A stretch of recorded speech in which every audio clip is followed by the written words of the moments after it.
Para el proceso de registro es bastante fácil. En la descripción y en los comentarios del video van a encontrar un código. Este código es el código de referencia del canal.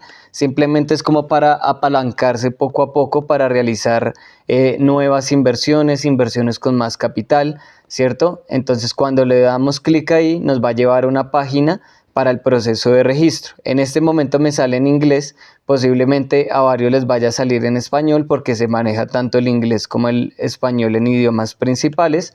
Simplemente lo que es importante es que la información que yo vaya a poner vaya a ser verídica en cuanto al correo electrónico, ¿cierto? A nombres, apellidos y a número de celular.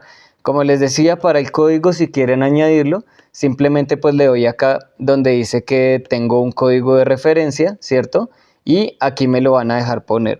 El código que es el que estoy usando en este momento es QOTX, que simplemente es un código donde las comisiones que se lleva la plataforma por registro van a ser divididas entre las plataformas y la persona que realiza el proceso de afiliación.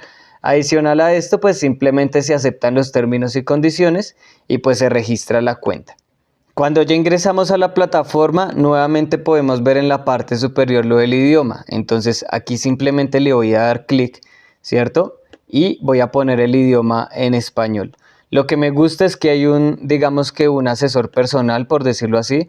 Esta persona es la que está pendiente de todo el proceso de registro, inversión, etcétera, etcétera, de forma personalizada. Entonces uno puede contactarlo de diferentes formas y pues se puede iniciar el proceso o dar claridad a muchos problemas que se tiene. Aquí en la parte superior izquierda vamos a encontrar la opción de cuentas.